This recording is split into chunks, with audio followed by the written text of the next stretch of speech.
ओम नमो भगवते वासुदेवाय। ओम नारायणाय। अगली कथा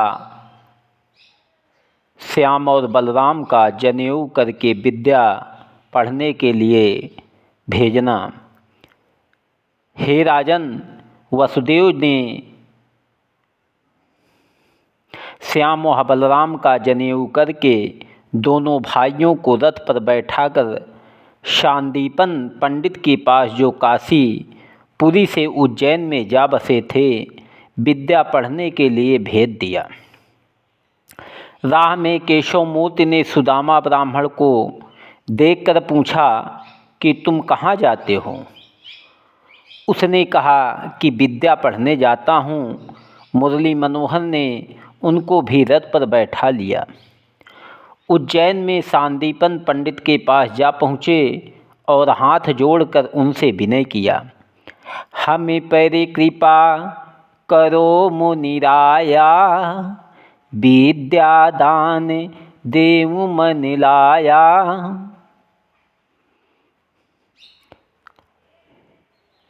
जब दोनों भाइयों ने इस तरह अधीन होकर गुरु से कहा, तब पंडित जी बड़ी कृपा व दया से श्याम व बलराम को अपने घर में रखकर विद्या पढ़ाने लगे। एक दिन पंडिताइन ने श्याम सुंदर व सुदामा को चना कलेवा देकर लकड़ी तोड़ने के लिए वन में भेजा। श्री कृष्ण जी के हिस्से का कलेवा भी सुदामा अपने पास बांधे था। जब वे दोनों वन से लकड़ी का बोझा लेकर आने लगे, तब आंधी चलकर ऐसा पानी बरसा कि घर तक न पहुंचकर रात को वन में रह गए। जब सुदामा को बहुत भूख मालूम हुई, तब उसने श्याम सुंदर का कलेवा भी उन्हें ना देकर आप खा लिया। चना खाते समय कुटुर कुटुर शब्द सुनकर केशव मूर्ति ने सुदामा से पूछा कि हे भाई, तुम क्या खाते हो, हमें भी दो तो अपनी भूख मिटाबे।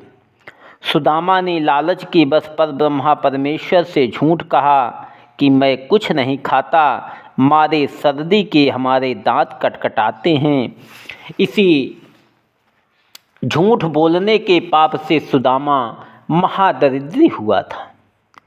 श्याम व बलराम ने अपनी सेवा से गुरु को ऐसा प्रसन्न किया कि 64 दिन में चारों वेद, 6 शास्त्र, 18 पुराण, राजनीति मंत्र, यंत्र तंत्र, ज्योतिष, वैदिक, कोक और बाण विद्या आदि सब गुरु गुण दोनों भाइयों को याद हो गए।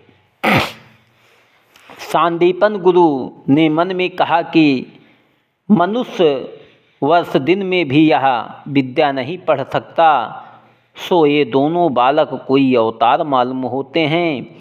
ये 2 महीने 4 दिन में 14 विद्या व 64 कला पढ़ लिया। इतनी कथा सुनाकर सुखदेव जी बोले कि हे राजन, देखो जिस परब्रह्मा परमेश्वर के श्वास से चारों वेद उत्पन्न हुए, उन्होंने सब विद्या गुरु से पढ़ी। उनकी लीला व महिमा कोई नहीं जान सकता। जब विद्या पढ़ने के उपरांत केशव मूर्ति ने गुरु से हाथ जोड़कर विनय किया कि आपकी दया से मैं सब विद्या पढ़ चुका और अपने मनोरथ को पहुँचा। हम अनेक जन्म अवतार लेकर तुम्हारी सेवा करें तो भी विद्या पढ़ाने के बदले से उऋण नहीं हो सकते। अब आप जो कुछ आज्ञा दी कीजिए, वह गुरु दक्षिणा आपकी भेंट करें और आपका आशीर्वाद लेकर अपने घर जापें। जिसमें विद्या पढ़ने का फल हमें मिले, यह वचन सुनकर शांदीपन गुरु ने कहा कि मुझे तो कुछ इच्छा नहीं है, पर तुम्हारी गुरुआइन से पूछे, उसे जो चाहो वह वस्तु तुमसे मांगे। ऐसा कहकर शांदीपन अपनी स्त्री के पास जाकर बोले कि ये राम व कृष्ण दोनों बालक, जिन्होंने 64 दिन में सब विद्याएं मुझसे पढ़ लिया, परमेश्वर का अवतार मालूम होते हैं। इनसे जो गुरु दक्षिणा मांगी जाबे, इनको देना सहज है। तब पंडिताइन ने हाथ जोड़कर कहा कि हे स्वामी, ये बालक नारायण के अवतार हैं, तो मेरा बेटा जो समुद्र में डूब गया है उसको ला देवें, जिसके सोच से मैं सदा दुखी रहती हूँ। यही गुरु दक्षिणा इनसे मांगो। संपत्ति तो सब ही भली, जो सुत हो घर माही, संपत्ति लय क्या कीजिए, जो घर में सुत नाही। जब सांदीपन को भी यह बात भली मालूम हुई, तब स्त्री पुरुष दोनों मनुष्य ने श्याम व बलराम की पास जाकर कहा, हे वैकुंठनाथ, हमारे एक पुत्र के सिवा दूसरा पुत्र नहीं, सो एक पर्व में उसे साथ लेकर समुद्र किनारे स्नान करने गए थे। जब हम लोग जल में बैठ कर नहाने लगे, तब वह बालक समुद्र में डूब गया। तब से एक क्षण उनका सोच नहीं भूलता। जो तुम हमारी इच्छा पूर्वक गुरु दक्षिणा दिया चाहते हो, तो हमारा वही बालक ला दो, वही बेटा ला दो। यह वचन सुनते ही श्याम सुंदर उनकी बात अंगीकार करके उसी समय दोनों भाई रथ पर चढ़े और सांदीपन पंडिताइन को दंडवत करके एक क्षण में समुद्र के किनारे जा पहुँचे। समुद्र मनुष्य का रूप धरकर डरता व कांपता हुआ पानी से बाहर निकला और बहुत सी मणि व रत्नादिक श्याम सुंदर को भेंट देकर दंडवत करके विनय किया। हे परब्रह्मा परमेश्वर, 14 भुवन के उत्पन्न करने वाले मेरी दंडवत आपको पहुँचे। गंगा जी तुम्हारे चरण का धुवन होकर तीनों लोकों को कृतार्थ करती हैं। तुम अपनी दया से नित्य राजा बल के द्वार पर बने रहते हो। पृथ्वी का भार उतारने और हरिभक्त को सुख देने के लिए सगुण अवतार धारण करते हो। शेष नाग की छाती पर सदा शयन करते हो। सब गुण और विद्या जानते हो। शेष नाग 2000 जिह्वा से दिन रात तुम्हारी स्तुति करते हैं, जिन पर भी आप का आदि व अंत नहीं जानते। गरुण जी आपके वाहन हैं। ज्ञानी व ऋषिश्वर वेद भी तुम्हारी महिमा व भेद को नहीं जब पहुँच सकते। मेरी क्या सामर्थ्य है जो आपकी स्तुति कर सकूं। मेरे बड़े भाग्य हैं जो तुमने दयालु होकर दर्शन दिया। तुम्हारे चरण देखने से मैं कृतार्थ हुआ। आज्ञा हो सो करहूँ अब मन चित देवह काज। सब दासन को दास हूँ तुम राजन के राज। यह स्तुति सुनते ही केशव मूर्ति ने प्रसन्न होकर समुद्र से कहा कि सांदीपन हमारे गुरु अपने कुटुंब समेत यहाँ स्नान करने आए थे, सो तू अपनी लहर से उनका बेटा बहा ले गया। जल्दी ला दे, गुरु की आज्ञा से मैं उसे लेने आया हूँ। समुद्र हाथ जोड़कर बोला, हे महाप्रभु अंतर्यामी, वह बालक मेरे पास नहीं है। पांचजन नाम का दैत्य बड़ा बलवान शंख रूप से पानी में रहकर सब्जियों को बहुत दुख देता है। वह उस बालक को नहाते समय उठा ले गया हो तो मैं नहीं जानता। यह वचन सुनते ही श्री कृष्ण जी बलराम समेत पानी में कूद पड़े। जब शांखासुर के मारने पर भी उस बालक का पता नहीं लगा, तब पछताकर बलराम जी से कहा कि हे भाई, हमने वृथा इस दैत्य को मारा, उस बालक का पता नहीं लगा। यह बात सुनकर बलराम जी बोले, हे दीनानाथ, यह चिंता छोड़कर इस दैत्य का उद्धार कर दीजिए।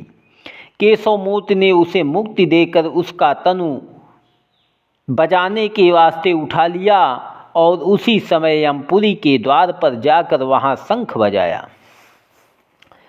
जैसे ही वह शब्द नरकवासियों ने सुना, जैसे ही वह शब्द नरकवासियों ने सुना, वैसे ही वह लोग नरक से निकलकर बैकुंठ को चले गए। धर्मराज दौड़े हुए बाहर आकर हरिचरणों पर गिर पड़े और बड़े आदर से श्याम और बलराम को अपने घर ले जाकर जड़ाऊ सिंहासन पर बैठाया और उनका चरण धोकर चरणामृत लिया। विधिपूर्वक उनकी पूजा की और सुगंधात्मक फूलों के गजरों, मोती व रत्नादिक की माला दोनों भाइयों को पहनाया। परिक्रमा करके चंवर हिलाने लगा और बड़े प्रेम से हाथ जोड़कर इस तरह श्याम सुंदर की स्तुति की, हे परब्रह्मा परमेश्वर, आप सदा अंतर आनंद मूर्ति रहते हैं, तुम्हें कभी कुछ चिंता नहीं व्याप्ति। लक्ष्मी जी आठों पहर तुम्हारी सेवा में बनी रहती हैं, आप हरि भक्तों की सभी इच्छाएं पूर्ण करते हैं। बहुत से अधर्मियों को मुक्ति दिया है, तुम्हारी नाभि से कमल का फूल निकला, उससे ब्रह्मा उत्पन्न हुए। आपकी दया से ब्रह्मा ने तीनों लोकों की रचना की, पर तुम्हारे भेद आदि व अंत का हाल वे भी नहीं जान सके। तुम सब जीवों के उत्पन्न व पालन करने वाले हो, आपकी इच्छा से बालक रूप प्रकट किया है, सो मेरी दंडवत आपको पहुँचे। जहाँ शेष महेश व गणेश तुम्हारी स्तुति नहीं कर सकते, वहाँ मुझे क्या सामर्थ्य है जो तुम्हारा गुण वर्णन कर सकूं। जिस तरह पिछले जन्म के पूर्ण से उदय होने से आपने दयालु होकर मुझको दर्शन दिया, उसी तरह अपने आने का कारण वर्णन कीजिए। यह सुनकर श्याम सुंदर बोले कि मेरे गुरु का बेटा जो समुद्र में डूबकर मर गया है, उसे फेर देना चाहिए।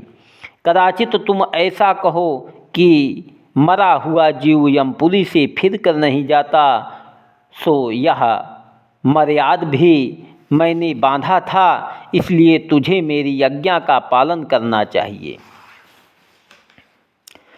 यह वचन सुनते ही धर्मराज ने सांदीपन का पुत्र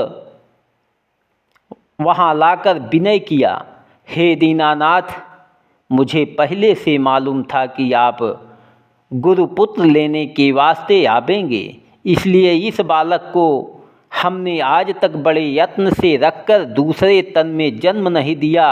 यह वचन सुनते ही मुरली मनोहर धर्मराज को भक्ति का वरदान देकर बलराम जी व उस बालक समेत वहाँ से चले आए और गुरु के पास उस बालक को लाकर बोले, आपने बड़ी दया करके हमें विद्या पढ़ाया और हमसे कुछ सेवा नहीं बन पड़ी, और जो कुछ आज्ञा कीजिए सो करें। सांदीपन अपना बेटा देखते ही श्याम सुंदर को परब्रह्मा का अवतार समझकर बहुत स्तुति करके बोले, हे त्रिलोकीनाथ, जिस किसी के तुम्हारे ऐसा शिष्य हो उसे कौन इच्छा बाकी रहेगी। मैं प्रसन्न होकर तुम्हें यह आशीर्वाद देता हूँ कि तुम्हारी विद्या सदा नई बनी रहे और संसार में तुम्हारा यश छाया रहे। सांदीपन और पंडिताइन ने श्याम और बलराम को आनंद पूर्वक विदा किया। दोनों भाई उन्हें दंडवत करके मथुरा को आए। उनके आने का समाचार पाते ही वसुदेव की राजा उग्रसेन यदुवंशियों समेत आगे आकर गाते व बजाते सम्मान पूर्वक उन्हें राज सिंहासन पर ले गए। सब छोटे व बड़ों ने मंगलाचार्य किया। गुरु की आज्ञा पाई के माखन प्रभु ब्रजचंद आए मथुरा नगर में सबके आनंद कंद। इतनी कथा सुनाकर सुखदेव जी बोले, हे राजन, देखो, गुरु के वास्ते श्री कृष्ण जी वैकुंठनाथ होकर यमपुरी में चले गए थे। गुरु की इतनी बड़ी पदवी समझना चाहिए। संसार में 3 तरह के गुरु होते हैं, एक जो मंत्र उपदेश करें, दूसरा जो विद्या पढ़ावे, तीसरा जो धर्म की बात सिखावे। इन तीनों को ईश्वर के समान मानकर उनकी सेवा करनी चाहिए। ओम नमो भगवते वासुदेवाय। ओम नारायणाय नमः।